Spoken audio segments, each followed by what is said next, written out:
Hi, I'm Tim. Welcome to Watchbox, and thanks for logging on. If you love this watch, email me, tmosso at thewatchbox.com. It's in the description below.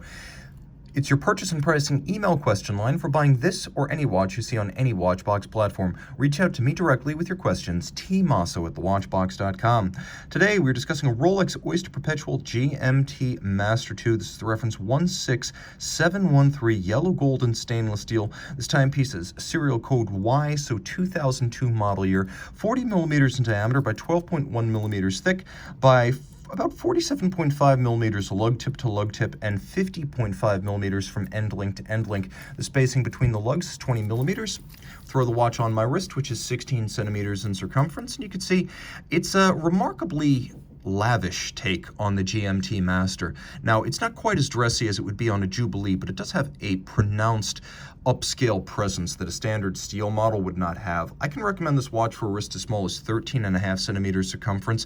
It's really flat, low slung, not too broad across the wrist. This could be a unisex option by modern standards, and you can see that from the top, the lugs are nowhere near the edge of my wrist. Here's your down the barrel roll, so you can get a sense of that, and of course the cuff shot, super low slung, absolutely viable with formal attire. Now, taking a look at the bracelet, this is a solid end link bracelet. Rolex calls it the 78793, so we're still in the era of hollow center links, but we have solid end links. We're also 1 year before the arrival of the solid lugs. So for 2002 here, the Y series, we still have these perforations in the lugs for strap tools. Rolling over to the clasp, this is an old school Oyster clasp. Stamped, single fold, yellow gold, clamshell lock, and then you can see that we have an Oyster style bracelet with 3 links. The centers are polished in gold, the outer faces are polished, the shoulders are satin, removable links are fixed by screws, and if you want to make fine adjustments, there are several different divots drilled through the side of the clasp, and using your strap tool, you can re-anchor the bracelet inside the clasp to fine-tune the fit. The case here has been polished once or twice. I can see this is a watch that has been refinished several times, and you can see that there's a little bit of loss of metal, although the spring bars themselves are not protruding from the lugs.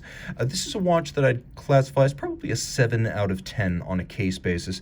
There are no dents and nothing's deformed or badly asymmetrical, but we've lost the hand-finished bevels here, and we do have a little bit of a loss of metal on the side. This is a watch I would describe as a solid daily driver. This is the one to wear. This is not the one you buy as an investment. It's the one you buy because it's the Rolex you can afford to wear while relaxed with some degree of abandon and not be totally concerned about babying it.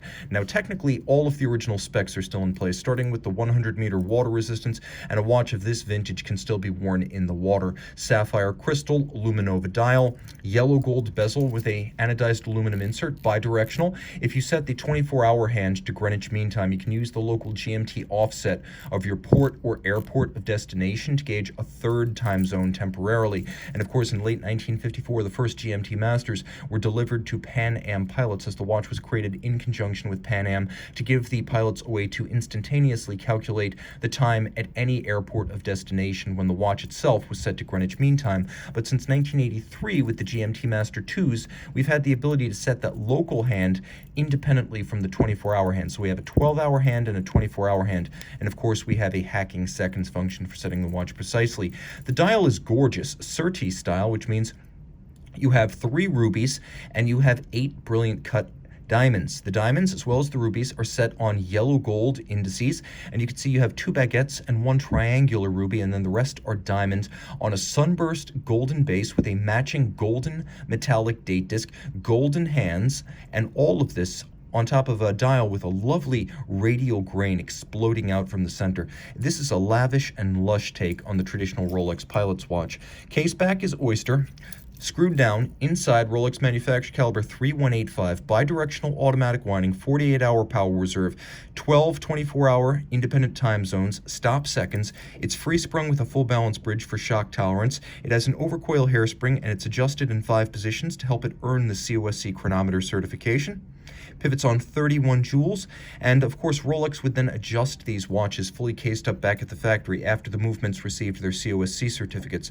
So while the official definition for this term superlative chronometer did not come about until much later, Rolex had always intended these watches to run better than chronometers on the wrist of customers. This is a watch that has it all going on. Reach out to Tim Mosso at thewatchbox.com for purchase and pricing details. Back with the two-tone GMT-Master II, you can see the 24-hour hand is also loomed.